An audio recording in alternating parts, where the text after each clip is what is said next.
buenos días a los ponentes, buenos días al público. Gracias a todos por venir.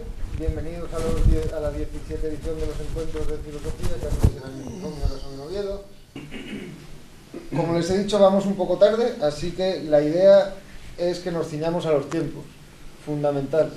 Hay en principio 10 minutos para cada comunicación que se pueden convertir en 15 sin que el moderador se ponga muy nervioso, pero no en 16 ni en 17. Y luego intentaremos, yo creo que lo mejor es dejar el turno de preguntas común para el final. Con lo cual, como tenemos 1 hora y media para la mesa, habrá un cuarto de hora por ponente y luego 3/4 de hora para discusión. Pues nada, sin más, el primer comunicante es Felipe Jiménez, que va a hablar de la disputa de las causas finales, el atomismo de Demócrito y la doctrina del azar frente al finalismo aristotélico y estoico. Bueno, vamos a intentar, no sé si se me oye, yo hoy no tengo la voz muy especialmente brillante, así que vamos a ver. Bueno, con Demócrito no tenemos muchos fragmentos de él, creo que, bueno, tenemos muchos fragmentos de Demócrito, pero no es muy extensa la doctrina de Demócrito, simplemente podemos decir que no hay lo que se llamaría después en Aristóteles causa final, no hay una causa final, simplemente los átomos discurren por el vacío y en línea recta a velocidad constante y no hay un para qué, como le reprocha Aristóteles a Demócrito, no hay una razón de por qué hay movimiento, lo único que hay es necesidad y azar, por lo menos tal y como lo interpreta Aristóteles, que es el principal intérprete antiguo del atomismo de Demócrito. En griego ya se sabe que hay que distinguir entre ananke, que es la necesidad, tige, la suerte o la fortuna, y hautómaton, que es lo fortuito o casual. Este último término es el que no lo utiliza Demócrito.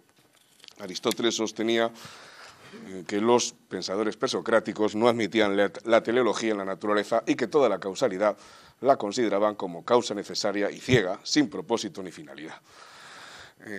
Aunque el propio Deucipo ya inaugura la idea del principio de razón suficiente, cuando dice nada se produce por azar, sino que todo ocurre por una razón y por necesidad.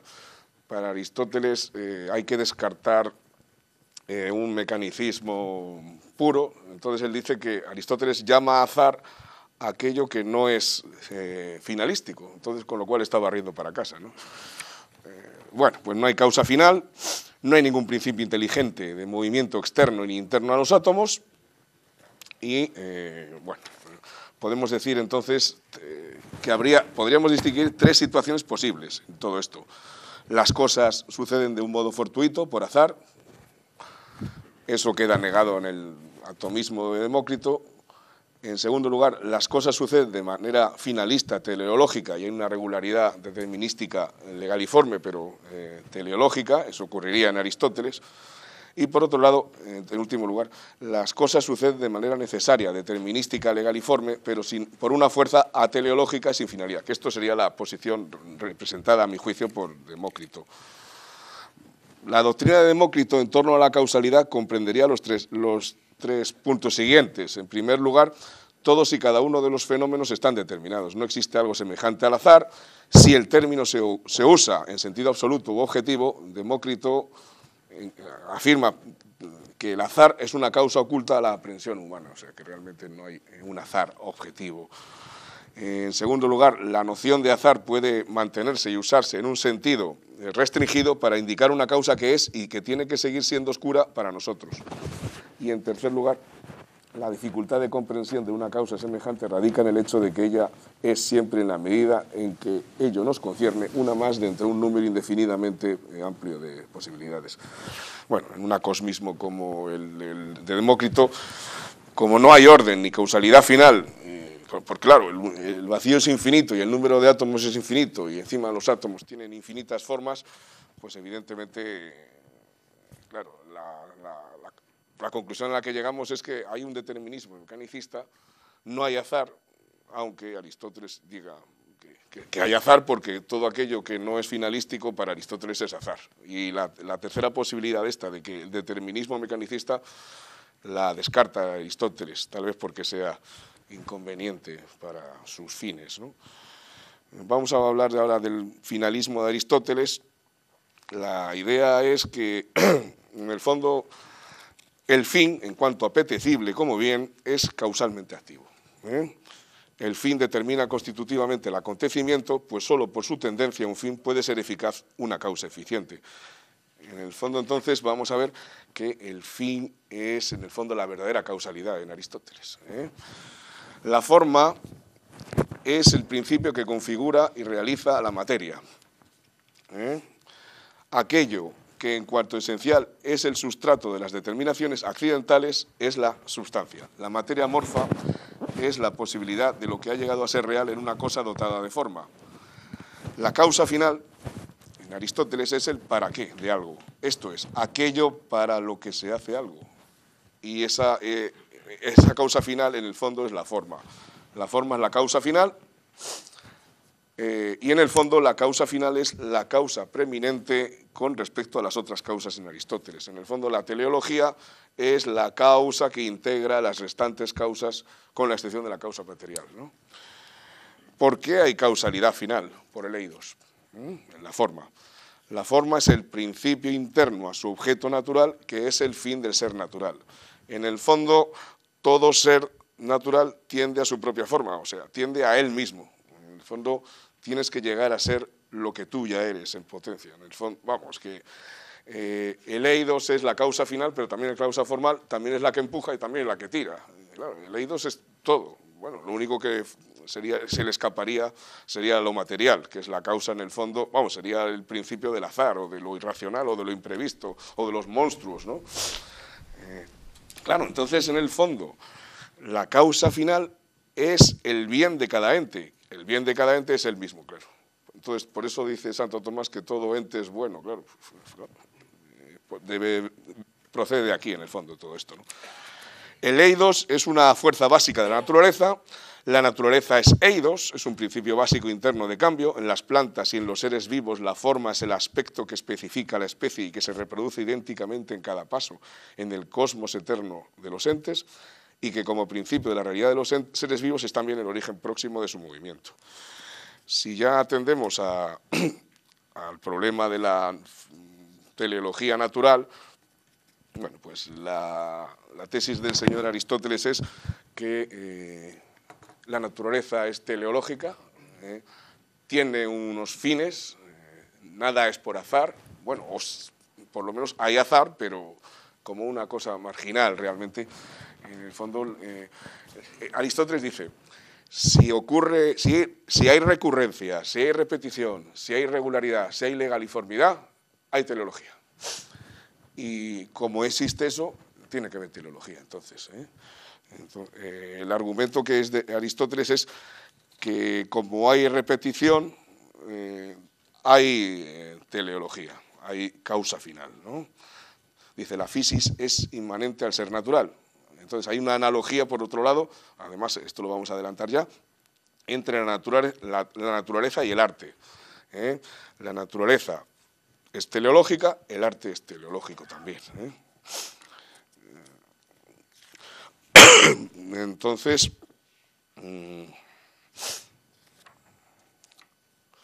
la forma impulsa, atrae, tira. Todo lo generable va hacia un principio y un fin, y el fin es el acto, y a causa de este se da la potencia. Aristóteles identifica expresamente el fin y el acto. El telos es energeia, y por lo tanto ha de tener prioridad metafísica real de manera absoluta. He aquí una fundamentación ontológica de la prioridad de la finalidad en Aristóteles.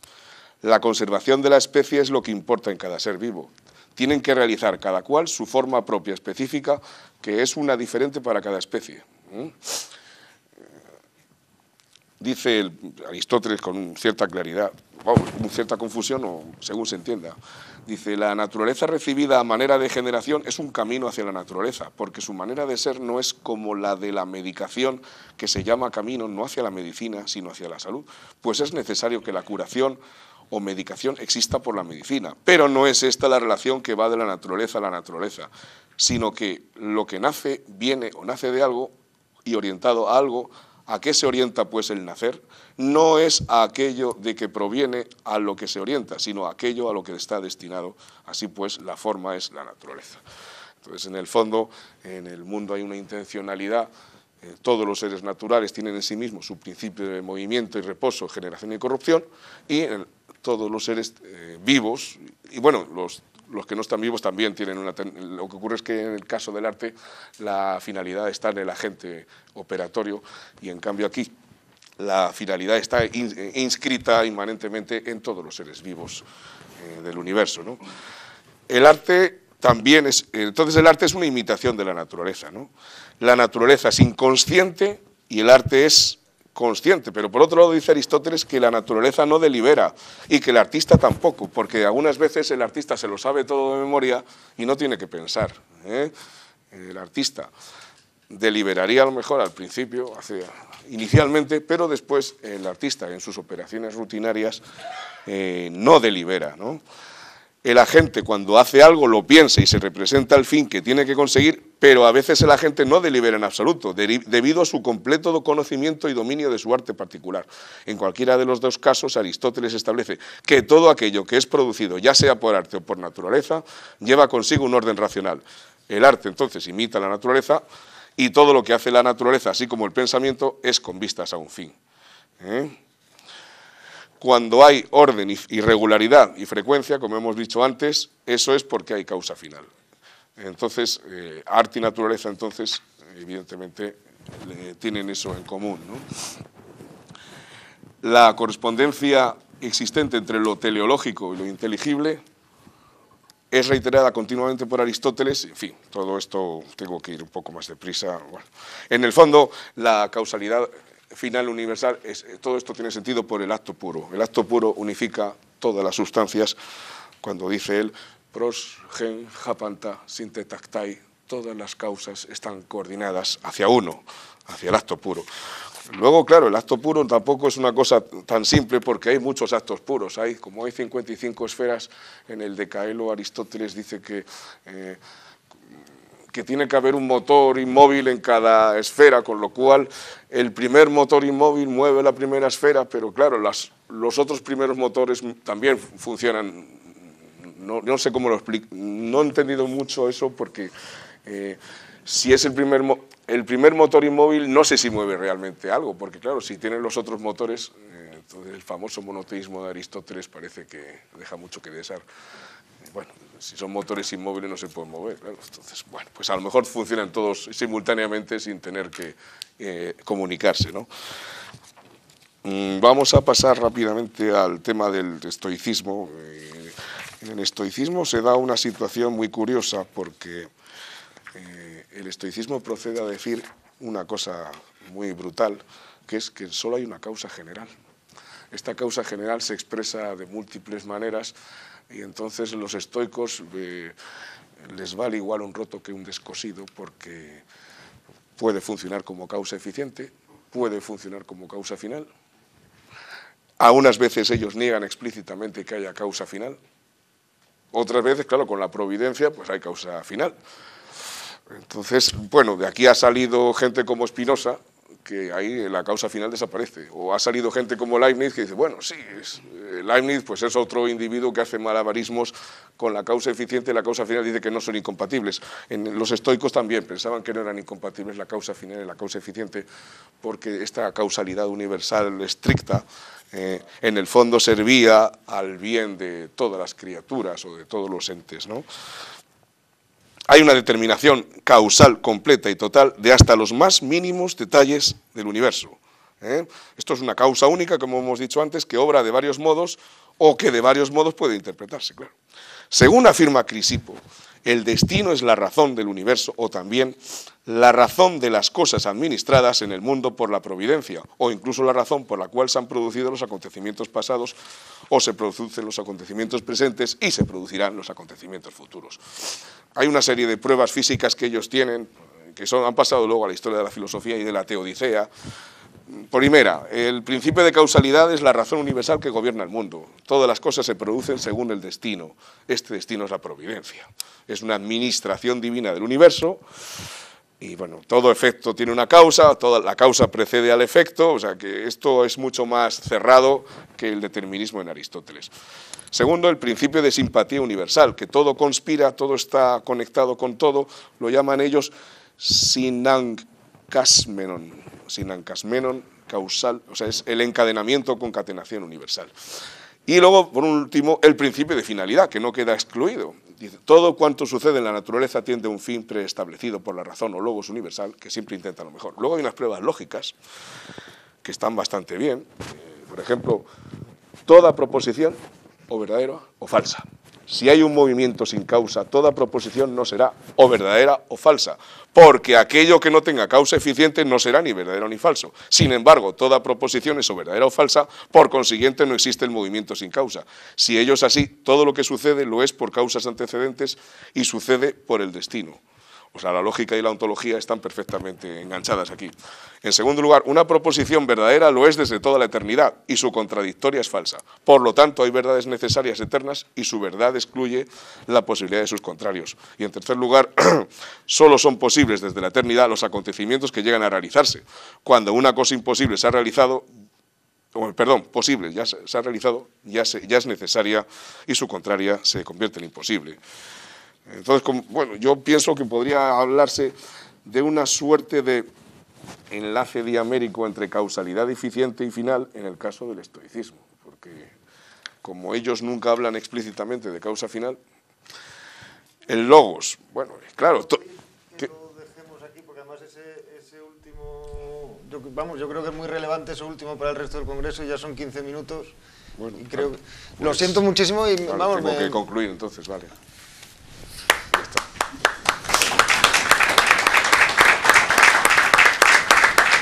Lo dicho, que me da rabia tener que pararos, pero es que tenemos el tiempo limitado. Si no, os pediríamos que os quedarais hasta el domingo. Claro, yo no soy consciente tampoco de la duración. Cuando estoy exacto.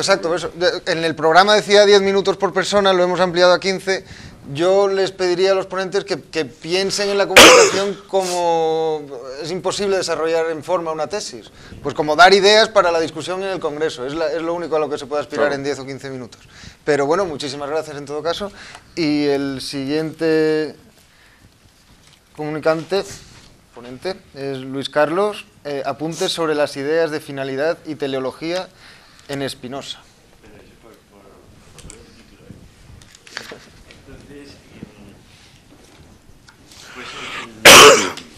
Introducir a Spinoza en estas cuestiones, pues ya has dado tu paso por el problema de la finalidad y el estoicismo y el determinismo universal y todas estas cuestiones. Desde mi punto de vista, el enfoque que yo doy a este asunto, que le voy a dar, es lo que tiene que ver con la idea de América que estuvimos defendiendo en noviembre por ahí y el modelo 4 del materialismo filosófico respecto a la idea de América y la importancia de América en el sistema del materialismo filosófico. Entonces, el problema que había era que los tratamientos filosóficos que se daban de estas cuestiones era en el modelo 2, que era teológico y escolástico, pero claro, entonces había que esperar al materialismo filosófico que reelaborase todas estas cuestiones, las construyese una vez que habían acabado las consecuencias de lo que sea América o del imperio y estas cuestiones. Sin embargo, pues es evidente que Spinoza es un patrón, el patrón del materialismo filosófico, y Spinoza se da en media res de los problemas históricos y entonces la cuestión del tratamiento de Spinoza, del enfoque de Spinoza en estos asuntos, pues tenía que ver con la finalidad de la historia, evidente porque la niega y entonces pues, se introduce perfectamente en este asunto. Así que, pero era un poco acelerado, entonces, pues si no es por irnos, yo no lo hubiera hecho esto, y ahora se acumula el trabajo y también va a ser una cosa por otro lado. Entonces lo voy a ajustar lo máximo posible del siguiente modo, una especie de silogismo. Si América tiene algo que ver con el materialismo filosófico y Spinoza tiene algo que ver con el materialismo filosófico, pues algo tendrá que ver Spinoza y la idea de América. Claro, Spinoza y América no tienen nada que ver. O sea, Spinoza no habla de América, no es un tema propio y entonces... claro, cuando te pones a leer a Spinoza, en principio no entendía nada. Y luego, por eso he hecho este esquema escolar, más o menos escolar, a través de Vidal Peña y estas cuestiones. Porque Vidal Peña está trabajando en la tesis sobre Spinoza a la vez que se está elaborando el sistema del materialismo filosófico en los primeros años de los 70. antes de la metafísica presocrática, que es cuando sale. Entonces, pues eso es lo que he tenido en cuenta. Y con este esquemita, pues yo creo que más o menos se puede apañar uno para leer la ética o algo parecido, más o menos escolar. Y entonces el asunto es que cuando lees a Spinoza, pues sí que hay algunas cosas que tienen que ver con la idea de América y con la idea de Imperio Español. Por ejemplo, que viven las Provincias Unidas han salido de la corona española, la paz de Westfalia supone para muchos el principio del fin, o sea, cuando se ve perfectamente que gana el protestantismo, que se elimina de Europa a la corona católica. O sea, Spinoza parece ser que hace su defensa de la salida de la sinagoga, la defensa de la salida en español, por eso por lo menos dice eso Bail, aunque no se tienen los textos. El maestro de Spinoza en los estudios talmúdicos es Ben Israelí, que hace del triunfo de Israel, del que habla Albiac, y entonces ahí lo que dice Ben Israelí es que los indios americanos son las 10 tribus de Israel que van a venir a conquistar y a liberar al pueblo judío y a realizar la escatología bíblica donde triunfa Israel en la historia. Entonces, y claro, este es el maestro de estudios talmúdicos y bíblicos de Spinoza. Hay la introducción de la historia dentro de esta idea de la eternidad de la que se habla Spinoza. Pues la historia tiene su importancia, la historia del Estado, que es lo que vamos a intentar ver un poquito. Y, por ejemplo, cuando dice, la introducción de la historia dice, por eso en el capítulo 1 de la Ética, en el apéndice, que al dedeo, dice, por eso admitieron como cierto que los juicios de los dioses superan con mucho la comprensión humana, la comprensión humana, o sea, el entendimiento humano, ciertamente habría sido la única causa de que la verdad se ocultara, la verdad, eternamente al género humano, si la matemática, claro, que no versa sobre los fines, sino únicamente sobre la esencia y las propiedades de las figuras, no se hubiera mostrado otra norma de verdad a los hombres. Eso lo dice en el Edeo. O sea, en el capítulo 1 de la Ética, quiere decir que la introducción de la matemática en la historia da una norma de verdad distinta completamente, que es el problema de la teoría de la esfera, que esto se realiza en el siglo XVII, que es cuando se lleva a cabo la materialización del universo, esto de Carlos... Bueno, pero no en Euclides, o sea, está hablando desde el siglo XVII, y entonces este es el aspecto que es fundamental aquí. Y luego una anécdota que está en el capítulo 4 de la Ética, que es cuando diferencia 4 tipos de hombres, y resulta que los diferencia los 4 tipos de hombres desde el cuarto, que es el suyo, que es lo que tiene que ver con el Estado, que es precisamente el criterio que hemos utilizado en la idea de América para determinar la filosofía de la historia con minúsculas, la historia en relación al Estado, para entender los fenómenos. Y entonces dice que, ríanse cuanto quieran los satíricos de las cosas humanas, detéstanla los teólogos y alábenla los melancólicos. Pues resulta que los melancólicos son los etólogos, los que quieren volver a la vida salvaje. Los teólogos son los del modelo 2. Y los satíricos pues se pueden poner más o menos en correspondencia con los humanistas del Renacimiento, que luego van a ser los ilustrados, o esa tendencia humanista a despreciar las cosas que tienen que ver con la Iglesia, con el Estado o con las instituciones, desde el punto de vista pues humanista, etc. Así que resulta que los 4 modelos para entender América, claro, eso es una anécdota, pero ¿qué fundamentos tendría la anécdota esta? Entonces pasamos al segundo punto, que es las relaciones entre Spinoza y el materialismo filosófico. Y entonces, pues esto que voy a decir, pues tendrá que... No tengo otra manera de verlo ahora, que es que estas semanas, comparando a Spinoza con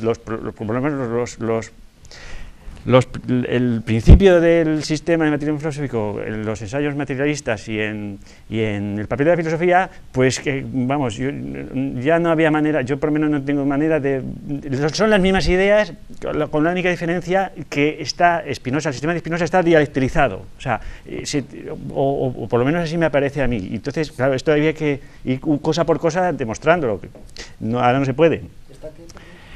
Dialectizado, o sea, es introducir la idea de contradicción y la idea de dialéctica en Spinoza, y entonces en vez de salir por el lado hegeliano idealista, que sería Spinoza más Fichte, pues es ser más fiel a Spinoza y dialectizarlo, y entonces sale el acosmismo y el pluralismo ontológico, y prácticamente, pues eso yo creo que son las mismas ideas, menos las cuestiones que tienen que ver con la dialéctica. Y entonces en este asunto se introducirá el problema del conatus respecto a los organismos y el organicismo, que el conatus, pues falta dialéctica en este asunto, porque en Spinoza, que pues esto será al final, con el asunto de la teología. Pero, a ver, para ver una serie de cuestiones que yo creo que son básicas, que vinculan Spinoza y el inicio, por lo menos, el sistema del materialismo filosófico, porque en los papeles de la filosofía y en los ensayos materialistas se trata de Spinoza como uno más dentro de todo la playa de autores que ahí se introducen. pero incluso en el papel de filosofía se hace una sistemática de autores y corrientes, y Spinoza no se le considera dentro de lo que es propio de la dialéctica que Hegel, o sea, sí, Hegel, Platón, Marx, que es propia del materialismo filosófico. O sea que, pues sin embargo, las ideas yo creo que son, vamos, completa la coordinación que tiene entre unas y otras. Por referirnos a alguna, el problema que tiene Spinoza para hablar del error y de las ideas confusas es precisamente que son parciales, y este es precisamente el problema, por lo menos eso defendimos en la tesis que se publicó en el Basilisco sobre la influencia de las estructuras metafinitas en el materialismo filosófico, que precisamente lo que se hace es eso, es introducir la dialéctica en las ideas de todo y parte, y entonces ver cuándo las partes son del todo, porque es el origen de todo el idealismo espiritualista, dialéctico, Leibniz, Hegel y todas estas cuestiones. Y o sea que desde el 53, diríamos, pues este problema de la parte y el todo, pues es el fundamento, diríamos, del origen aplicado luego a unas partes y otras desde el punto de vista ontológico. Y este es el problema de Spinoza, ¿verdad? Cuando las ideas parciales son inadecuadas y las ideas verdaderas, las ideas que están en Dios, pues son totales precisamente. Y el problema de la totalización es precisamente la que hace la ciencia, las ciencias categoriales, la totalización categorial del papel de la filosofía respecto a las totalizaciones trascendentales, donde se introduce el Estado, ¿verdad?, en la historia, y donde se cita la Iglesia y el comunismo, pero esto ya es el problema de la dialectización en la historia. Y precisamente dos de los problemas que tiene el materialismo filosófico en su desarrollo, las turbulencias han tenido que ver con estas dos ideas, que en Spinoza están tan confusas, diríamos, que son la idea de Estado respecto a las nociones comunes y la idea de sujeto trascendental, la idea de que han sido los dos de las turbulencias básicas, ¿verdad?, que bien contestadas por otra parte. Y entonces quiero decir que el materialismo filosófico supone el desarrollo de Spinoza dialectizado, o su aclaración, porque claro, ya hay que verlo desde el presente. Pero todas las demás ideas yo creo que van en este sentido. O sea, la relación del cuerpo y la conciencia filosófica, la dialectización tendría que ver con los principios noetológicos, con los principios y las máximas neotológicas, pero la crítica a la filosofía escatológica, la reforma de la idea de entendimiento, no la reforma del entendimiento, sino de la propia idea de entendimiento, que es lo que Spinoza trata, que se trata precisamente del entendimiento humano, de la conciencia trascendental, del ego, la propia idea sobre el propio entendimiento humano, que es aquí la cuestión en el sistema de Spinoza. Bueno, en el ensayo materialista pasa otro tanto. El tema del acosmismo, las relaciones entre la materia especial y general, que es el esquemita la general no. Los formalismos es que una parte se come a la otra, ¿verdad? Un género de materialidad, las inconmensurabilidades, causalmente cada parte va por... Pero sin embargo están todos los paralelismos, entre unas partes y otras, porque es una única sustancia, claro. Y bueno, quiero decir, la rotación lógica, que es este capítulo tan complicado, ¿verdad?, de los ensayos materialistas, pues es precisamente la dialéctica superadora aplicada a todo y parte, hombre-mundo, o sea, estas cuestiones que tiene Spinoza no desarrolladas o no clarificadas, y todo lo demás, ¿verdad?, la idea de materia y forma, por ejemplo, la idea de anástasis, la he visto en Spinoza, o sea, la idea de dialéctica, las figuras de la dialéctica que tiene que ver también con los principios noetológicos estos, también está Spinoza, por ejemplo, quiero decir que Spinoza, el inmanentismo del determinismo causal contra el trascendentalismo, por ejemplo, Santo Tomás, que lleva por la metábasis y las catábasis, pues se ciñe a la anástasis, que es esta, dice Spinoza en el breve tratado, dice, de modo que si debemos detenernos, éstasis, y descansar necesariamente en alguna parte, es necesario que descansemos en esta sustancia única. O sea, quiere decir que Spinoza, bueno, la idea de toda determinación es una negación desarrollada, pues esto es lo que da lugar, yo creo que a todo esto es, por lo menos el principio, que son el sistematismo, que tal y como aparece el materialismo filosófico. Pero bueno, las ideas de todos atributivos, los todos atributivos contra los universales estos y las esencias y las formas escolásticas o platónicas, pues lo que estas ideas en Dios, estas ideas totales, las concibe Spinoza como totales atributivas. O sea, y todas estas cuestiones, o sea, particulares, cada idea responde a una cosa y cada cosa responde a una idea. Esta intencionalidad de la idea respecto a la cosa, estos paralelismos, y de la cosa respecto a la idea, también aparece en don Gustavo, al principio, cuando la estructura metafinitas, con la idea de referencialidad. O sea, la referencialidad es la relación que lleva de la cosa a la idea, el universal no ético, de estas cuestiones. O sea, todos estos paralelismos, pues bueno, había que demostrarlo uno por uno cómo están vinculados Spinoza y el sistema, porque claro, Spinoza es que parece como uno más y sin mucha importancia tampoco, cuando Vidal Peña está haciendo estas vinculaciones. Entonces, para acabar, ¿qué tiene que ver entonces Spinoza con el modelo 4 del entendimiento de la idea de América? O sea, que si Spinoza ya está dado y media res está sabiendo, como por otro caso el Quijote, o de otra manera, que el imperio católico universal es imposible, que es imposible que haya imperios católicos universales, o sea, católicos, lo mismo, pues entonces Spinoza ya estaría viendo la realidad esta acosmista, infinita, ¿verdad?, donde hay una circulación entre la idea y la cosa, el principio de individuación. No se puede determinar lo que es la cosa o el individuo sin la esencia, y tampoco la esencia sin el individuo, porque hay un paralelismo. Esto tiene que pasar necesariamente por el Estado, que son las nociones comunes donde los individuos se juntan y que es la razón, ¿verdad? Y bien, entonces pues aquí saldría, por ejemplo, para que se vea el caso del fin, la idea de fin.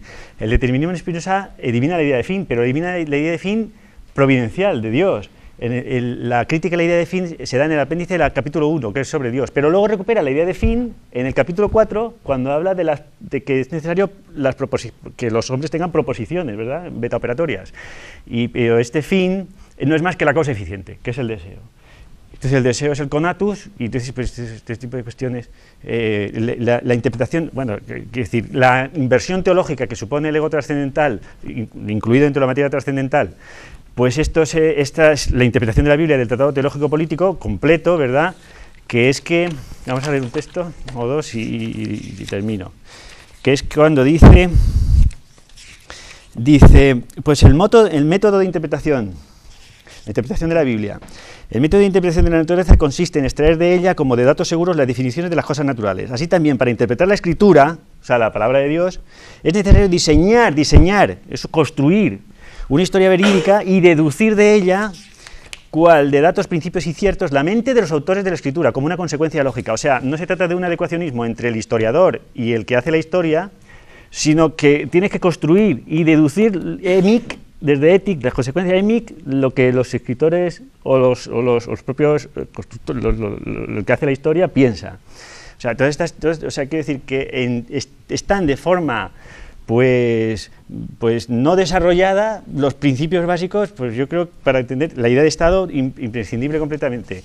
O sea, la idea de Estado que se desarrolla en Spinoza respecto al tratado político que no tiene terminado, pero sin embargo la idea de territorio pues es fundamental.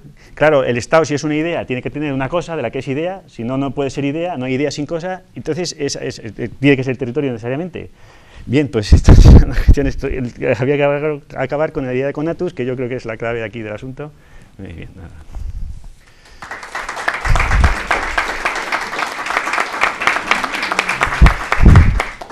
Pues nada, muchísimas gracias. De nada. Como ven, va densa la cosa esta mañana. Pasamos a la tercera comunicación de José Luis Pozo Fajarnés. El fiasco del socialismo soviético como fin de la historia y su narración cinematográfica. Bueno, a ver si me extiendo yo un poco esto. Vamos a hablar de cine. En el título ya está la relación con el tema del Congreso, ¿no? El socialismo soviético se derrumbó hace unos pocos años, 20 y tantos años, y vimos que no era el fin de la historia. La URSS, como casi todos los que estamos aquí o todos sabemos, pues fue un experimento de las tesis de Marx, ¿no? Marx nos decía en su materialismo histórico que íbamos a llegar con el paso del tiempo todas las sociedades pues a un fin de la historia, ¿no? A que la humanidad viviría en paz y armonía. Y esta idea, pues claro, le viene pues de antes, ¿no? Es más, de una crítica directa a Hegel, que comentaba que el fin de la historia ya había llegado, que era el Estado prusiano de la época, y se podía ver, podía observarse, y es más, se podía negar, como hizo Marx. Marx negó que eso fuera el fin de la historia. Y los cristianos decían que el fin de la historia llegaría con el tiempo, pues cuando después del juicio final, bueno, ese fin de la historia hay que creérselo, ¿verdad? El caso es que al llevar a la práctica esas tesis de Marx por parte de los soviéticos, pues pasó como con Hegel, que se vio que el fin de la historia pues no era el fin de la historia, entonces nos falló. Todavía queda, ¿no? Algunos están pensando que puede llegar un fin de la historia en el futuro, pero bueno, eso ya lo diré al final, ¿no? Son las huellas que quedan en la ideología de ciertos grupos, ¿no? De fin de la historia. El caso es que la Unión Soviética fue un fiasco y aquí solo les quiero mostrar, pues, mediante un medio que es asequible, que es el cine, pues ver cómo se proyectó ese fiasco, ese hundimiento, por medio de una serie de películas que hacen los mismos soviéticos y que vemos los occidentales, porque películas hay muchas en la URSS, pero que se quedaron dentro del contexto de la Unión Soviética para buscar la finalidad concreta que querían buscarse. Pero nosotros también pudimos verlo, pues porque hay cineastas soviéticos que traspasaron las fronteras y vimos cómo en cada momento las decisiones que se tomaron, pues para llegar a esa finalidad, pues bueno, cómo se fueron tomando y cómo fue el cine un espejo de las mismas. Stalin, Khrushchev, Lenin estaban convencidos de que iban a conseguir esa finalidad, ¿verdad? Porque en la historia había una causalidad, una ley causal necesaria que iba a llevarles hasta allí. Si acudimos a textos del profesor Bueno, vemos que esa causalidad histórica está negada desde el sistema, pues porque en la historia no funciona esa causalidad. Esa causalidad, hay una serie de líneas causales, ¿no? Pero la causalidad física no funciona en la historia. Él lo llama transcausalismo y pero que no se puede aplicar. La ley de causalidad no se puede aplicar a la historia. Lo que funciona en la historia son decisiones que se toman en base a una serie de razones. Razones que tienen los estados, ¿para qué? Pues para enfrentarse a otros estados, porque estamos en el seno de una dialéctica de estados. Eso pasaba cuando la URSS tenía que conformarse como un gran Estado y sigue pasando ahora cuando la URSS no existe, sigue estando en una dialéctica, en un choque pues, de los americanos contra los rusos o contra los chinos y estamos inmersos en esa dialéctica. Bueno, esas razones, esas decisiones que hacen los soviéticos durante esos 70 y tantos años se muestran en el cine que podemos ver, que ha traspasado esas fronteras. Yo creo que de 6 formas distintas. He separado esas decisiones que se muestran en 6 bloques, que se relacionan unos con otros, no del todo. 3 que pueden decirse que son razones pues, de puertas adentro, que toman los dirigentes soviéticos y que los vemos en las películas, y otras 3 de puertas afuera. Las 3 de puertas adentro pues, tienen que ver con que se ha hecho la revolución soviética y hay que educar a la gente, hay que transmitir la ideología que tienen. Hay que, como decía Lucas, concienciar, la conciencia de clase, hay que crear conciencia de clase. Y entonces ya había dicho Lenin, que lo vio perfectamente, antes de que Lucas hablara de lo de la conciencia de clase, que el cine es para nosotros la más importante de todas las artes. Porque con el cine vamos a decirle a estos señores que no saben lo que hemos hecho, lo que hemos hecho. Los 3 primeros bloques, ¿no? Que he dicho en relación a estas razones. El primero sería que mediante el cine se cuenta la revolución y las causas de por qué se hace la revolución. En el cine se cuenta, pues, quiénes son los enemigos de la revolución, pues los contrarrevolucionarios campesinos o la Iglesia. Y en el cine se cuenta lo que estamos haciendo para que lleguemos al socialismo, cómo tecnologizamos e industrializamos la URSS. Aquí, sobre todo, tenemos a un autor, que es el autor clave, que es Eisenstein. El cine de Eisenstein ha pasado las fronteras, después, en esos momentos no se vio, aunque sí, algunos lo verían, desde luego, pero Eisenstein lo hemos visto en Cineclub a lo largo de todos los años y se sigue viendo, ¿verdad? La verdad es que Eisenstein es muy importante. Bueno, todos los que... Cuando Lenin dice esto, el cine lo inventan también los rusos. Están ahí Kuznetsov, Bertov, Pudovkin, y están inventando el cine. Lo que pasa es que lo inventan y no triunfa mucho porque el que triunfa es Griffith. Griffith es el que triunfa porque en el momento que viene el sonoro, pues los rusos habían roto el cine en trozos, parecido al impresionismo alemán, y para que llegara la emoción más, ¿no? Luego Eisenstein inventa un tipo de montaje que es el dialéctico, mucho más adaptado a la ideología, pero que en cuanto viene el sonoro pues tampoco se adapta, no se adapta. El cine que luego durante 100 años se sigue haciendo es el de Griffith, salvo los mexicanos que hace poco inventaron una cosa muy importante, me estoy refiriendo a Iñárritu, y sobre todo a su guionista. Hay un guionista que es Arriaga, que consigue darse cuenta de que si se rompe la película, lo que no se puede romper es el discurso. Y entonces el que rompe la película es el guionista. Y eso triunfa. Y las películas de Iñárritu ahora las vemos con la película rota, como la rompía Bertov o Dovzhenko, que la rompían, ¿no?, para generar más emoción. Pero claro, en el momento que entraba el discurso ahí, si se rompía el discurso, pues se perdía toda la información. Pero Arriaga consigue hacerlo, y yo creo que ahora esa ruptura, que hicieron los rusos, la hace esta nueva metodología de hacer un puzzle de la película, pero es desde el guión.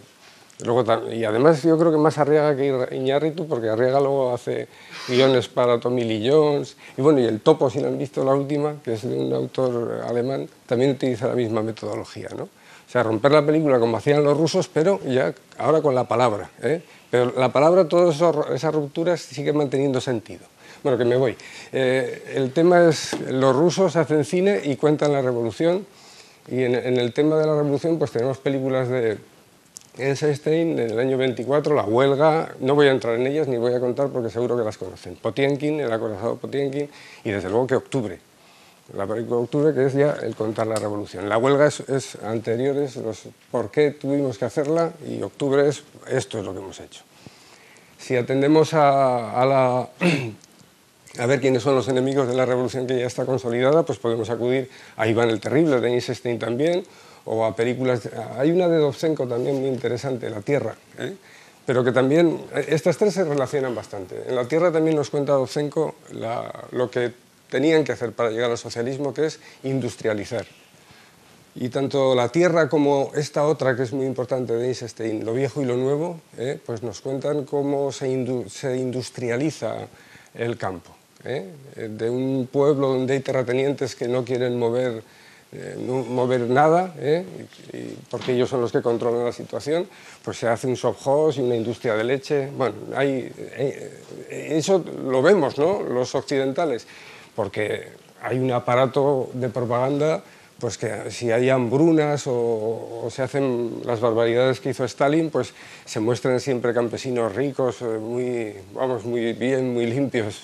Pero vamos, eso no lo vimos nosotros, eso era la conciencia de clase que se estaba generando desde el aparato del cine. Nosotros vemos Lo viejo y lo nuevo, o Tierra, de Dovzhenko, pero ahí también se ve, ¿no?, el aparato de propaganda. Bueno, esas serían las razones de Puertas Adentro. Y como hay poco tiempo, y aquí es en lo que quiero incidir más, ¿ves? Las otras tres son la guerra, la conquista del espacio y la paz. Estas tres son los otros tres capítulos en los que ya, de puertas para afuera, ¿no?, decisiones que toma la Unión Soviética. La guerra, pues hay diversas películas, podríamos hablar de Iván el Terrible, o no puedo entrar en ellas, ¿no? Alexander Nevsky, ahí nos cuenta, pues hay que levantar el ánimo de los rusos que están luchando contra los alemanes. Y bueno, Eisenstein hace Iván el Terrible, que aunque critica ahí también a la Iglesia, pues ahí también está levantando el espíritu de los rusos, ¿no? Alexander Nevsky es anterior y es como los rusos ganan a los prusos en el siglo XII, que siempre perdían las guerras. Los rusos siempre perdieron contra los alemanes, menos en el año 16, que creo que les dieron en los Cárpatos, pero vamos, el caso es que había que levantar la moral, y este tipo de películas pues la levantó. En el año 60 luego hará Tarkovsky, que me parece un cineasta horroroso. Yo no soporto a Tarkovsky, hace la infancia de Iván, que es en el contexto de la Segunda Guerra Mundial. Pero ¿qué pasa después de la Segunda Guerra Mundial? Pues que Stalin está perdido, ¿verdad?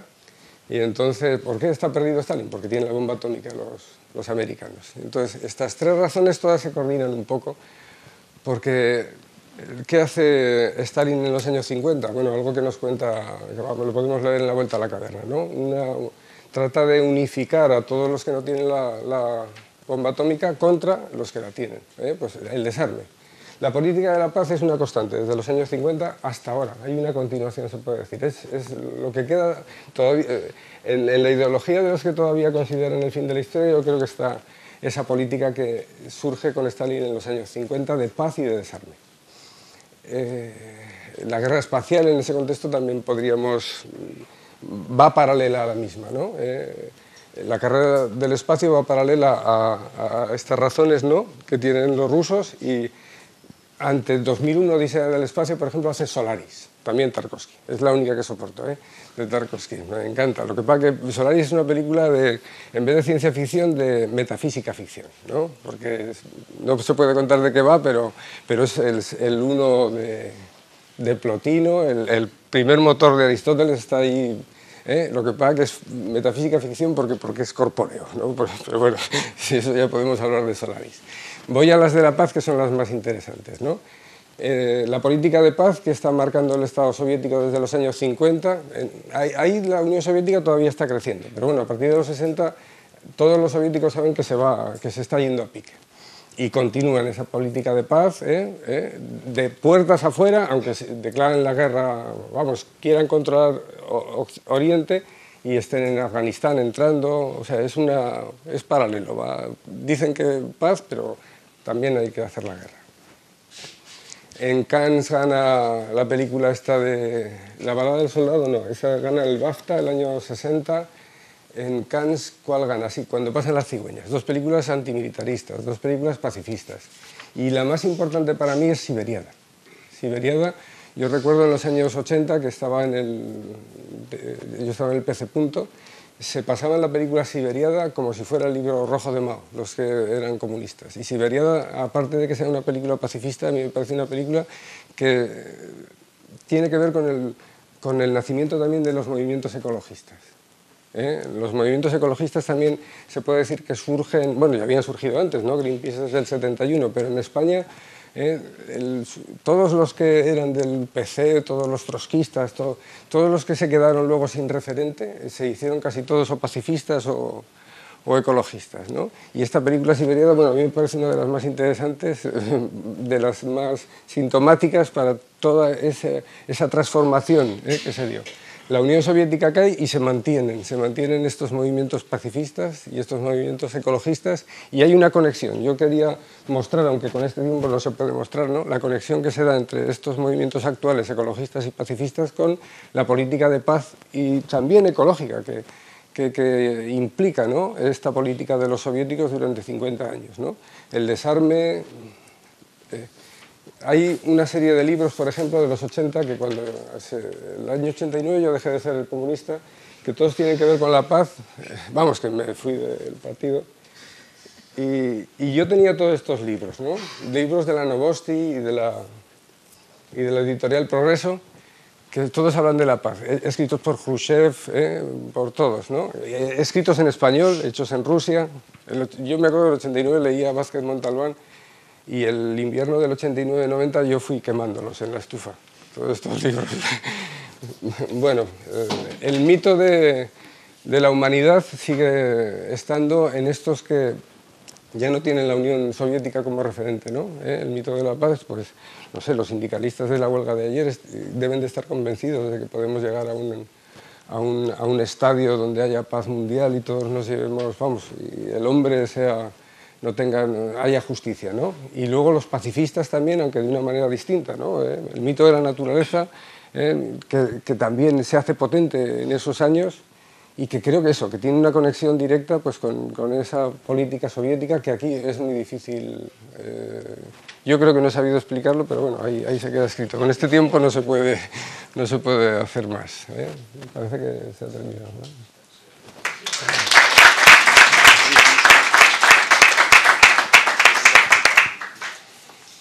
Muchísimas gracias por el esfuerzo, por ceñiros a los tiempos. Yo creo que, aunque efectivamente solo se pueden dar pinceladas, las pinceladas que se han dado sirven ya para entrar en situación, además, directamente. Y creo que ha sido muy útil ver cómo, vamos, diferentes posibilidades de la idea de finalidad de teleología desde la Edad Antigua, pasando por lo que usualmente se considera uno de los más serios de la Edad Moderna, hasta la filosofía soviética, pues como la finalidad y teleología no son conceptos que venga un científico a este congreso y diga están ustedes perdiendo el tiempo, porque no, ni siquiera un filósofo que diga de sí mismo que la finalidad de la teleología son cosas de las que él puede hablar. ¿Por qué? Porque lo que se ha visto, me parece, es que hay muchas filosofías de la finalidad de la teleología. Eso es lo interesante. Y lo interesante, yo creo, de este comienzo es que estamos ya metidos en el problema de empezar a intentar definir qué es la finalidad de la teleología desde el materialismo filosófico, teniendo en cuenta tanto las ciencias del presente como la historia de la filosofía. Así que con esto empezamos el turno de preguntas, que será, pues eso, de unos 45 minutos o así.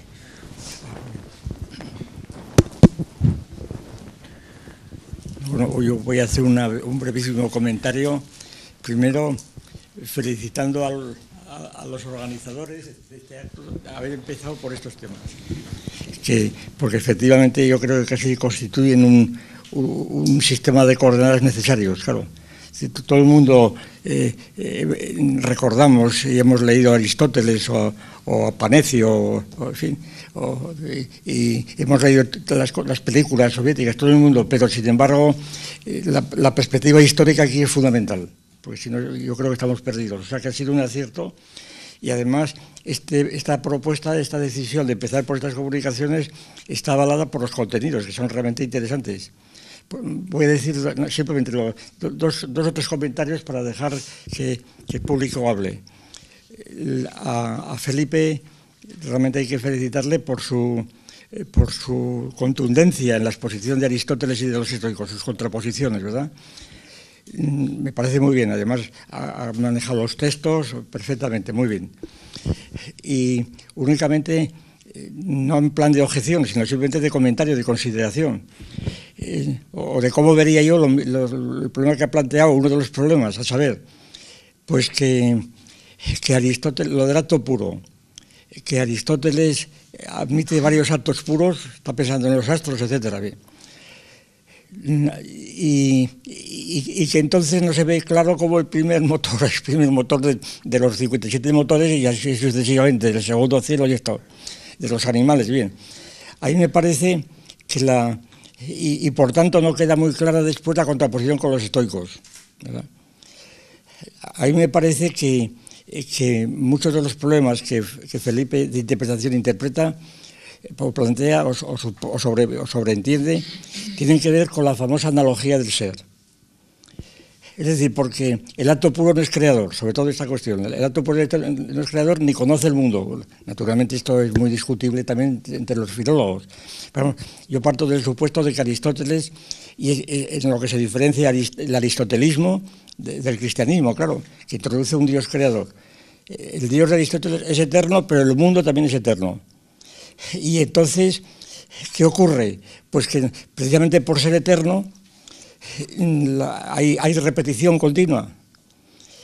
Y resulta que la idea central que has puesto muy bien, Felipe, de la idea del bien como el tender hacia sí mismo, según he leído de cada cosa, etcétera, pues esta tendencia hacia sí mismo es la del propio acto puro. El acto puro, que es el noesis noesis, el fin hacia sí mismo. Pero el acto puro mueve, como primer motor, mueve a las demás cosas, pero no los crea. Es decir, las cosas están moviéndose eternamente, porque eternamente está moviéndose el acto puro. Entonces, aquí está, primero, la cuestión famosa entre la prioridad del movimiento del mundo y el movimiento del acto puro. Es decir, si Aristóteles sabe, o cree saber, o dice saber, que el acto puro es eterno, es porque el mundo es eterno, es la inversión de Santo Tomás. Es decir, el mundo es eterno, el acto puro es eterno porque el mundo es eterno. Y el mundo es eterno, supuesto, vamos, porque no se piensa lo contrario, es absurdo suponer que el mundo haya nacido de alguna cosa, el mundo ha sido siempre. Y entonces, pero este mundo es finito. tiene que ser finito porque si no, no habría unidad. Es el problema de Zenón, ¿verdad? No habría posibilidad de conexión entre dos partes a distancia infinita. Es el mismo problema de Einstein, literalmente el mismo. Es decir, el mundo es finito, según la relatividad, como es bien sabido, precisamente porque puede haber contacto entre partes del mundo. Otra cosa es que sea ilimitado, porque es el espacio esférico, o curvo. Pero entonces el mundo es finito. ¿Y cómo es posible que el mundo sea finito y esté moviéndose eternamente? Luego, el motor que lo mueve no puede estar en el mundo, tiene que estar fuera de él. Ese es el acto puro. Acto puro, claro, que contrasta notablemente con el primer motor de la física. Bien, pero entonces, ¿qué ocurre? Que el mundo finito, y las cosas del mundo finito tratan el mundo astronómico como el mundo terrestre, y los animales concretamente. Primero, yo creo, y aquí me remito a la interpretación, sobre todo de Álvaro de Toledo, por decir su nombre. Álvaro de Toledo es un autor que se debía llamar Álvaro de Oviedo, porque era de Oviedo además, ¿verdad? Autor de uno de los textos más interesantes que yo he leído, traducido por el padre Alonso, me parece, pues no sé, hace 60 años, por ejemplo, o más. Vamos a ver, exactamente por los años 40 y tantos, sí, 70 años ya. Es el de Substantia Orbis, que es un comentario a Averroes sobre Aristóteles, pero claro, con ideas completamente originales con respecto de Averroes y demás. Bueno, y la idea que se sostiene allí es que los astros son precisamente entidades que tienen la materia totalmente actualizada, pero no es que sean acto puro. Tanto es así que la materia de los astros se diferencia de la materia o de los cuerpos del mundo sublunar, porque los cuerpos del mundo sublunar tienen potencia todavía para ser algo nuevo y los astros no. Por eso son inmóviles, eternamente inmóviles. Y únicamente participan del movimiento local, que no es un movimiento que no les afecta. Es decir, que son sustancias. Es decir, todo esto que estamos hablando yo creo que tiene que ver con la idea de sustancia de Aristóteles. Es decir, lo que significa ser cuando decimos, ¿qué es esto? Es la sustancia. Y la sustancia de Aristóteles yo creo que tiene mucho que ver con esto. La sustancia es eterna. Es decir, es inmóvil, no puede moverse. Y las sustancias están, pues, como mirando hacia sí mismos, autotéticas, decimos nosotros. Una sustancia está en sí siempre, eternamente, no mira hacia otro lado. Es el acto puro, pero analógicamente. Total. Y esta es una idea que yo la he leído en Brentano, pero nada más. Esta que voy a decir ahora. Es decir, ¿y qué son los animales? Y la finalidad animal. Pues los animales imitan, son en el mundo sublunar lo que imita o lo que es análogo a los astros, precisamente. Así como los astros es lo que imita en el mundo finito y eterno, imita el acto puro. Pero no es que haya una influencia entre unos y otros. Es el motor, luego el acto puro no sabe qué mueve, ni conoce el mundo, sería degradarse. Y entonces yo creo que la analogía del ser de Aristóteles adquiere aquí su verdadera dimensión, es decir, que no es simplemente una cuestión puramente gramatical lo que está exponiendo. Está hablando de un pluralismo total cuya unión, que no llega a un monismo, por ejemplo, como el de los estoicos, claro, porque habría una conexión analógica entre ellos. Bien, por ahí iría. La exposición sobre el cine soviético, ¿no?, que ha hecho Juan Carlos, pues, o Luis Carlos. Perdón, es verdad que me he confundido, sí. Era el atuendo negro de ambos que confundía, ¿no? Bien, pues lo de América, insistiendo en la exposición que nos hizo aquí mismo hace unos meses, ¿no? Yo creo que ha tenido la ocurrencia, ¿verdad?, de introducir en los problemas de la causa final a América dentro del problema de la historia, y que ha encontrado, lo que yo realmente no se me hubiera ocurrido, ¿verdad? Ha encontrado los eslabones más escondidos para insertar a Spinoza en este asunto, ¿verdad? A través de las tribus de Israel y demás, lo cual me parece que tiene su base objetiva. Y yo creo que sí, que creo que tiene su base dentro de la ideología de esto como natural, ¿no?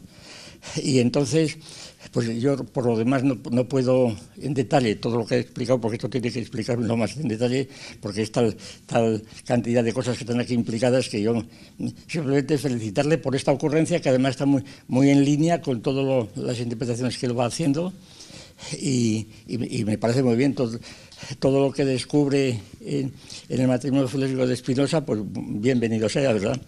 Aunque también tengo que decir que seguramente descubren en Spinoza estas cosas porque las lee desde un punto de vista, si no las descubrirían.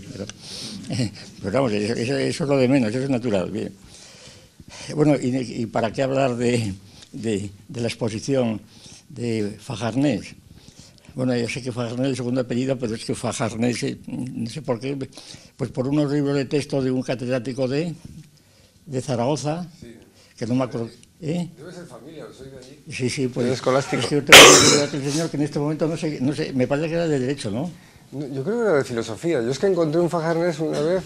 Bueno, pero es que hay un escolástico Fajarnés. No, este es un profesor del principio del siglo pasado, bueno, del siglo XX. Sí, no, de repente será su tío o su... Sí, es una familia que se remonta. Conectado directamente con él. No, pues fantástico, ¿eh? Fantástico porque la exposición, primero que al insistir en la conexión entre el cine soviético, que creo para Lenin debía ser lo que ahora puede ser para para un político de estos más o menos aventado, las nuevas tecnologías, ¿verdad? Los ordenadores, para Tipler, por ejemplo, ¿no? Es decir, el cine era, claro, era una cosa realmente absolutamente nueva, incomprensible, y sobre todo el sonoro, claro, sobre todo el cine sonoro, porque seguramente, bueno, muchas veces lo hemos comentado, la invención del sonoro, de la grabación sonora, yo creo que es mucho más nueva y más importante que la fotografía o que el cine, porque a fin de cuentas la reproducción óptica pues la tenemos todos los días mirando al agua, a un lago, lo que sea, ¿no? Pero que estés escuchando el sonido de eso ya ronda con la magia, ¿no? Y entonces la reproducción del sonido se comprende la revolución que tuvo que causar en el cine, y en ese sentido es muy importante la insistencia que ha hecho en el sonoro.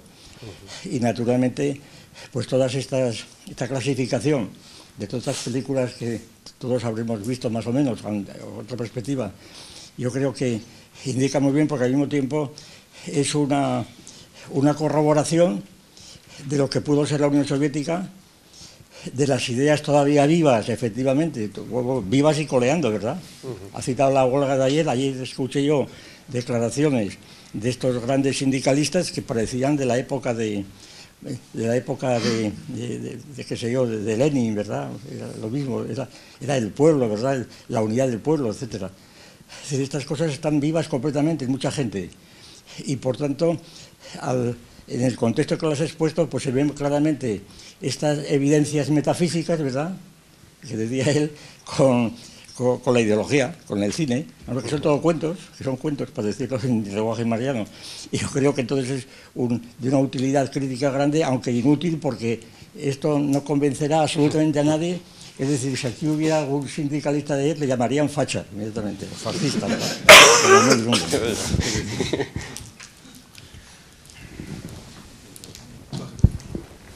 Yo un comentario para José Luis, que con esta idea del fiasco del socialismo soviético, una sugerencia para ver si sabes de lo que hablo y cuál sería tu opinión, y dónde incorporarías Memorias del Subdesarrollo de Tomás Gutiérrez Alea, que es cubana, y que precisamente es un poco interesante, es muy interesante porque parecería que estaba planteando ya el fiasco de la Revolución Cubana cuando apenas estaba en marcha.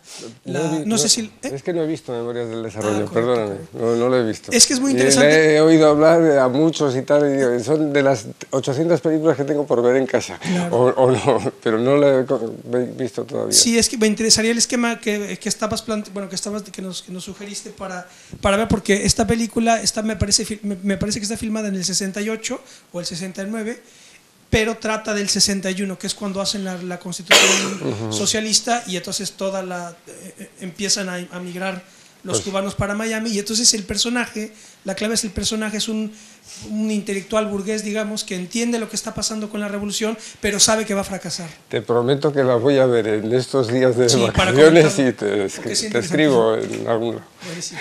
Pero vamos, es que no la he visto, de verdad, no, lo siento. Perfecto.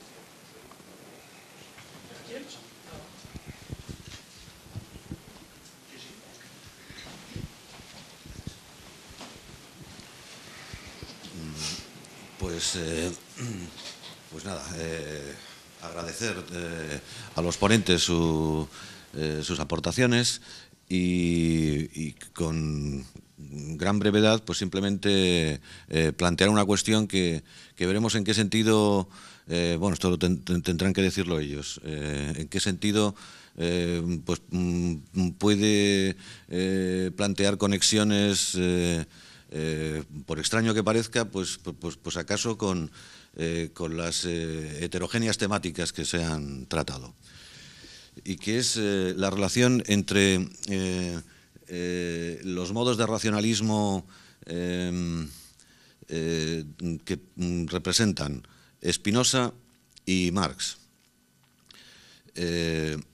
por lo que se refiere a la consideración del modo de ser de los humanos, en el siguiente sentido. Spinoza suele resaltar, como se sabe, que el hombre es en general pues un esclavo de sus pasiones. De manera que, por la misma razón que resalta cómo la razón tiene un gran poder para dominar a las pasiones, enfatiza inmediatamente que ese camino es sumamente arduo y que, por lo tanto, lo que es esperable en general del comportamiento humano es que, en la medida en que no se guía por la razón, sino por la combinatoria de las imágenes de la fantasía, el comportamiento humano, en definitiva, sería un comportamiento de siervo de las pasiones. A la vez que resalta esto, como se sabe también, dentro de su ironía, es relativamente benévolo, podemos decir. Y la contraposición, entonces, consistiría respecto a Marx en el hegelianismo y el aristotelismo de Marx, en el siguiente sentido. Marx efectivamente está planteando, a mi entender, cómo el hombre tiene que comportarse de acuerdo a su naturaleza racional. Y en definitiva, por lo tanto, está de algún modo exigiendo que se dé un comportamiento de acuerdo a esto que Spinoza consideraba que es imposible en los humanos, salvo por una exigua minoría. Un comportamiento de acuerdo a la razón. Entonces, bueno, en fin, para no extenderme, pues quería preguntar a los ponentes, en la medida que cada cual se anime a contestar algo al respecto, ¿cómo se ven estas relaciones? ¿En qué medida podemos considerar que incluso hasta la historia de la Unión Soviética estaría mostrándonos esta diferencia de perspectiva entre el racionalismo de Spinoza y el racionalismo de Marx? En cuanto al racionalismo de Marx, parece presuponer, pues claro, no ya simplemente la evidencia de que los comportamientos humanos son finalísticos en cuanto son comportamientos propositivos, sino que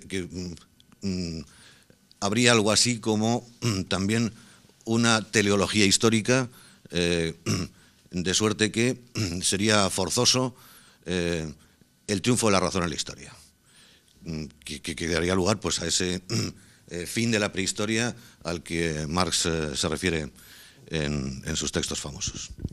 En fin, muchas gracias y perdón por haberme extendido quizá un poquito más de lo deseable. Bueno, efectivamente, Marx es un aristotélico. Hay una teleología histórica. Cada modo de producción solo puede desaparecer cuando alcanza su cumplimiento interno, cuando alcanza su eidos, su telos. Entonces, está calcado de Aristóteles eso. Bueno, eso le viene a Marx desde Hegel. Hegel es otro gran aristotélico.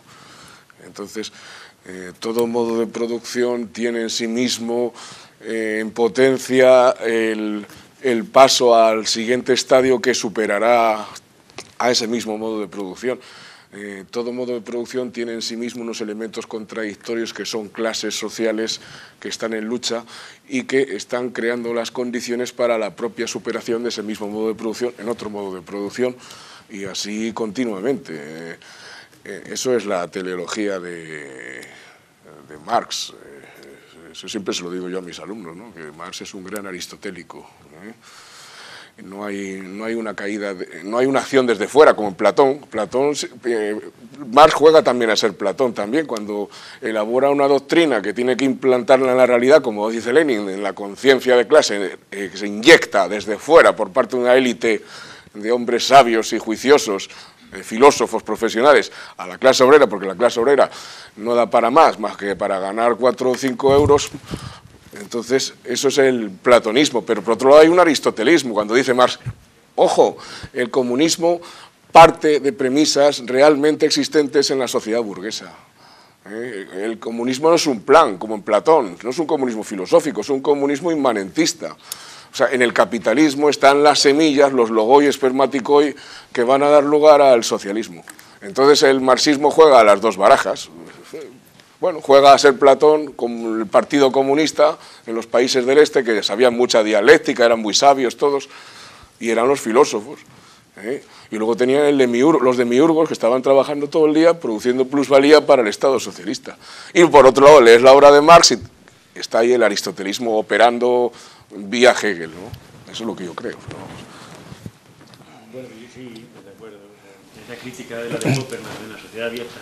El aristotelismo es la base pues del socialismo. Sí, claro, pero es que el socialismo soviético, claro, es muy platónico, contradiciendo técnicamente a Marx, porque claro, incluso en Marx al final tiene que decir, bueno, tiene que decir, ¿en qué consiste el socialismo? Hombre, el programa de Gotha, hay que criticarlo, la comuna es que como no diga nada, claro, Marx pensaba inicialmente que no había que decir nada, porque sería el propio desenvolvimiento interno de las fuerzas productivas acompañado de la conflictividad social creciente el que daría el resultado. Pero claro, como hay que motivar al vulgo, claro.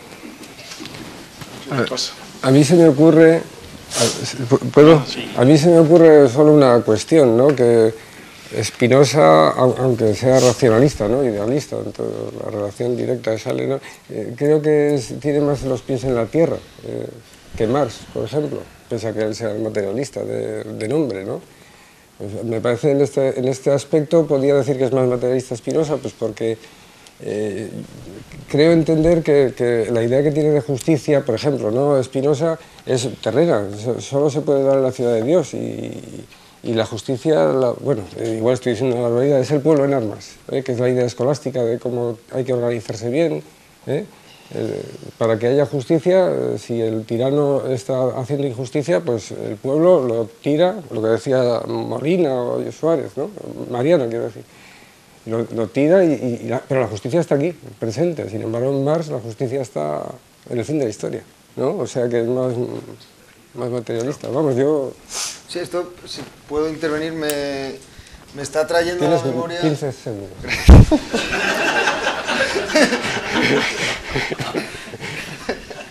Me está trayendo a la memoria una entrevista que hizo hace poco Víctor Martínez Patón, aquí presente, a Gustavo Bueno, sobre entre otras cosas, la idea de pena. ¿Qué es una pena? relacionada con un delito. Y tiene que ver con esta conexión entre, que creo que Fernando López Lasso está trayendo, que entre la racionalidad y la finalidad. En principio, una institución humana es racional, entre otras cosas porque tiende a un fin. Pero claro, ese fin ¿de qué naturaleza es? No siempre es propositivo y es más, no siempre es coordinable con la ideología que haya sobre ese fin. En el caso de las penas parecía que una de las conclusiones de la entrevista es que era muy difícil saber qué finalidad persigue una pena. No sé, porque todas las ideologías que hablan sobre ellas pues resultan que no se aplican de hecho a la racionalidad efectiva, práctica que lleva. Entonces, aunque están muy relacionadas las ideas de racionalidad con las de finalidad, me parece que hay muchas desconexiones en muchos puntos, o sea que no se puede decir que punto a punto toda racionalidad siga una finalidad, y esto me parece que es uno de los temas importantes del Congreso. ¿Es toda finalidad racional? ¿Y qué se entiende por racional? ¿Y es toda racionalidad finalista? ¿Y en qué sentido? Porque no siempre propositivamente, y muchas veces hay grandes desconexiones, creo, pero no sé. Bueno, en Spinoza precisamente se puede introducir las instituciones de cierta manera también, o sea, el Estado, cuando se introduce el Estado, porque las proposiciones de los individuos están englobadas por el Estado, o sea, por el espíritu objetivo. Y un texto de Spinoza lo dice exactamente así, ¿eh? Y el Estado ahí es la clave, en Marx no. O sea, dice Spinoza, bueno, pues lo leo un momentito solo. Dice que coinciden sin que se dé uno cuenta. A ver si lo cuento un momento.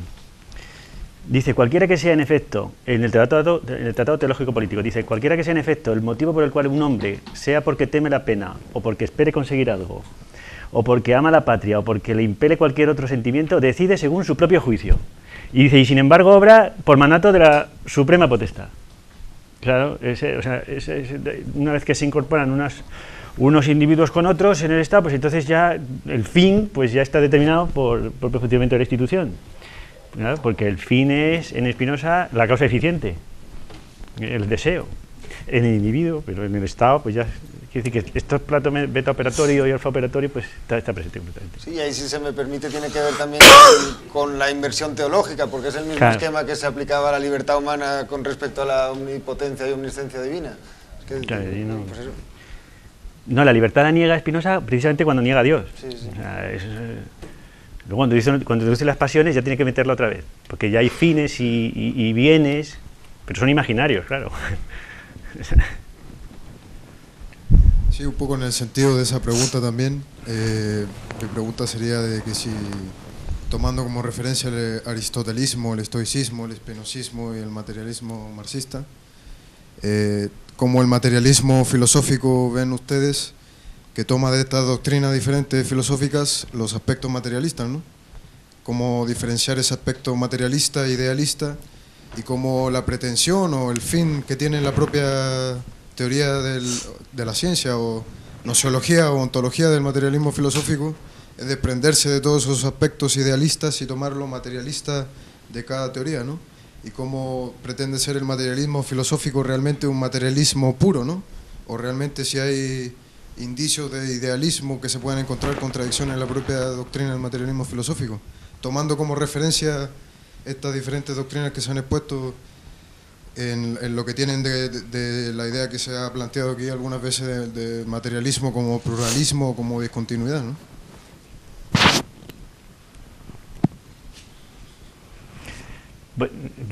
Por ejemplo, ¿qué quieres que conteste?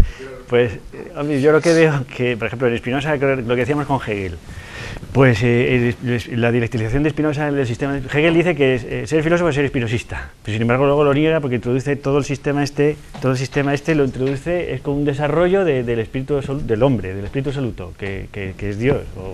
Y entonces el pluralismo vendría a eliminar pues estas que haya un todo, ese sería el asunto. No hay todo ni en la historia, ni en la Génesis, o sea, que no existen esos todos, sino que las relaciones entre las partes y los todos son dialécticas. Y entonces, en Spinoza el problema es que en el conatus se introduce, pues, O sea, ya se elimina esa dialéctica, porque un ser se desarrolla por sí mismo, pero claro, es que un ser... o sea, en Spinoza también hay cosas porque claro, cada ser es una suma de individuos, entonces, y hay relaciones entre ese individuo y los restantes, por ejemplo, porque tiene que comer, esto es Spinoza, el cuerpo es la clave aquí. Pero sin embargo con el conatus y con cada ser solamente se destruye desde fuera, desde otro, pues se elimina esa dialéctica entre las partes y el todo que está en el organismo, que está en la historia, que está en el Estado y que está en todo. Y es el pluralismo y ese sería el asunto. Formar un todo, pues ese es el problema. Idealista o espiritualista o marxista.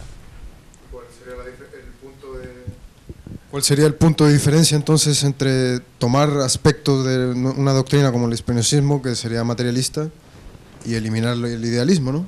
¿Cuál sería el corte ahí entre materialismo e idealismo? Pues la prioridad es la destrucción absoluta, ¿no? Yo que, no sé.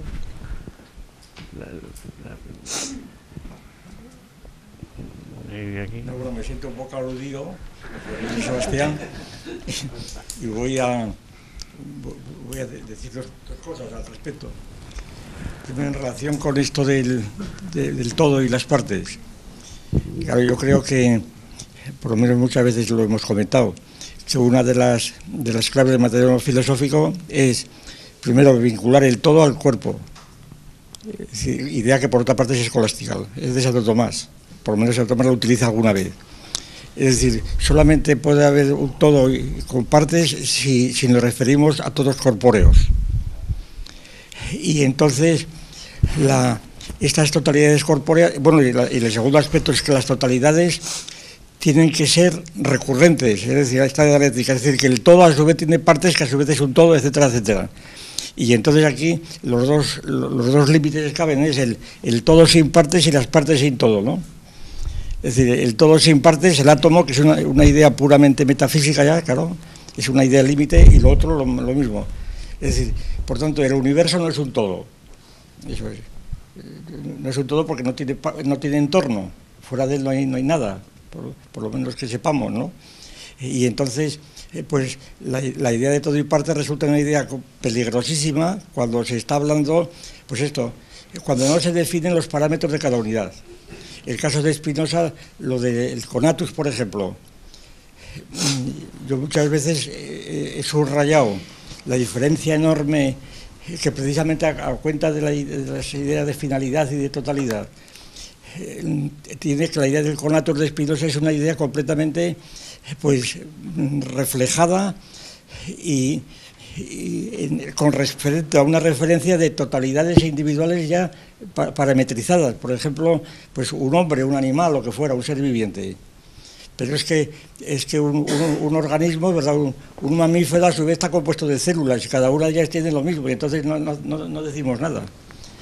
Y entonces y que por otra parte lo del conatus pues da una orientación, para utilizar una expresión muy citada hoy día entre los políticos, una orientación más bien liberal, ¿verdad? Porque cada individuo tiene que ir a su conatus, al conatus de cada individuo. Siempre que claro, si cambiamos de parámetro, no, pero el parámetro es este. Todo esto de la razón y de la pasión, todo esto es puro individualismo. Es decir, la razón, las pasiones, esto se refiere a un sujeto corpóreo, es decir, a Spinoza, a un individuo concreto, a un individuo... bien. Fuera de esto carece de sentido todo esto. Sí, señor. Es decir, si se da el parámetro, entonces, cuando hablamos el racionalismo, ¿pero qué coño es eso de racionalismo? ¿Pero qué es eso de racionalismo? ¿Qué se entiende por razón? Claro, si uno lo refiere a los cálculos individuales, es decir, lo que uno calcula para efectos de su prudencia o de su pues sí, la racionalidad es operar con las consecuencias que van a ocurrir, lo que se llama hoy responsabilidad. Es que no tienen, que es una de las acusaciones que más he oído estos días con motivo de la huelga, ¿no? Es que es un irresponsable. Hoy día es la mayor acusación que he oído entre los políticos, ¿no? Es que esto no tiene responsabilidad, hay que tener responsabilidad. Claro, responsabilidad juega en dos sentidos, yo creo, tal como lo he oído estos días. Por una parte, responsabilidad en el sentido tradicional, clásico, de la conciencia, y otra cosa es el sentido ya más positivo de conocer las consecuencias de lo que vas a hacer. Es decir, de saber lo que haces, porque sabes las consecuencias, sin las cuales no hay posibilidad de imputación ni nada, porque si uno no sabe las consecuencias de lo que va a hacer, pues no es consciente de lo que hace. Para decir como lo dicen los juristas, tiene que tener dominio del hecho para que alguien sea imputable, y el dominio del hecho es conocer las consecuencias de cada acto que vas a hacer. Y entonces ahí tiene un sentido la racionalidad, en el sentido este muy preciso, que por otra parte es completamente vulgar y corriente, ¿no? Y entonces el pretender, Spinoza nada menos, bueno, y los espinosistas, y entre ellos Marx, el individuo, etcétera, el pretender que el conatus es la clave de toda la teleología humana, pues eso yo creo que ahí es una idea totalmente metafísica también, porque ese conatus que va unido a la idea de reproducción, la idea de reproducción. Y la reproducción es mantener precisamente la clase del individuo que es. Y esa reproducción pues vuelve a ser otro concepto completamente gratuito, porque por de pronto niega la evolución, porque la evolución se supone que no hay reproducción, desde el momento que hay mutaciones, si no estaríamos, solamente habría una especie, ¿no? O un género o lo que fuera, ¿no? Y entonces, si la evolución implica mutación, entonces, ¿dónde está el conatus? ¿Verdad? Si partimos de una ameba, la ameba tiene el conatus de seguir siendo ameba, pues no, eso no explica nada, va en contra de lo que hoy sabemos. Y entonces, mucho más cerca, a mi juicio, está la idea de la propagación, es decir, del desbordamiento, propagación que tampoco tiene un sentido finalístico, que el sentido es simplemente la idea de multiplicación, o para decirlo del modo más castizo imaginable, por la boca de un famosísimo escritor del siglo XIV, el arcipreste de Ida, el libro del buen amor. Es decir, lo que mueve a todos los hombres son dos cosas. Primero, el haber mantenencia. Segundo, el yacer con mujer fermosa. Claro, esta es una expresión desde el punto de vista masculino, pues el femenino es facilísimo hacer el doblete, ¿no? De manera que entonces allí no hay el yacer con mujer hermosa, está dicho desde el punto de vista subjetivo, pero el objeto del yacer, si hay algún objetivo, no es simplemente satisfacer un conatus de cada individuo, ¿verdad?, sino otras cosas distintas. Es decir, las gónadas no saben nada de eso, ni los ovarios ni los óvulos no saben nada de eso va por otro lado, completamente distinto. Yo le corroboro completamente. El conatus lo introduce Spinoza cuando tiene que hablar de las pasiones. O sea, y entonces le sirve para ordenar todo el asunto. Porque en el breve tratado habla de las pasiones, pero no introduce el conatus ni nada parecido. O sea, exacto.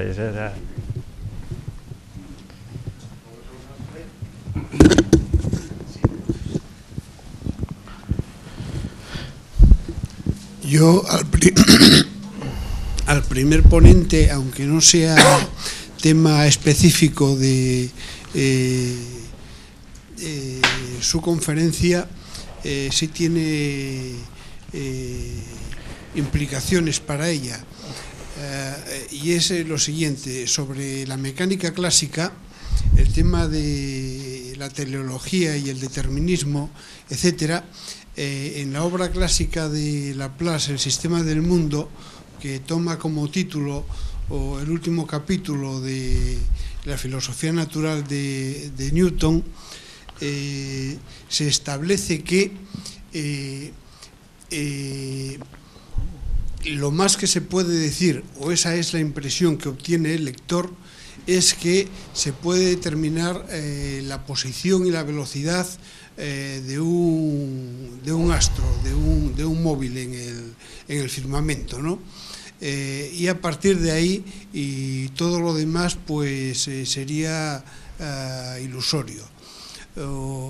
El determinismo de la mecánica clásica, ¿cómo quedaría sobre el trasfondo del eidos y del telos de Aristóteles y de el azar de Demócrito? Claro, es que no lo sé, claro, cuesta trabajo, vamos, como Aristóteles creo que por ahí no iba, pues no sé. supongo que como es lo que estás aludiendo es a la causalidad eficiente, que para Aristóteles está subordinada a la causalidad final, pues claro, no sabré, simplemente diría que para Aristóteles eso siempre estaría subordinado a lo que hemos visto aquí, ¿no? Y lo de Demócrito pues andaría muy cerca de eso, claro. No sé, no te puedo decir más. Bueno, pues aprovechamos para hacer la pausa. Tenemos, pues no sé, un cuarto de hora para café, cigarros y drogas varias para mantenernos en el set, y a ver si el conatus, y a ver si conseguimos volver a las 12:30.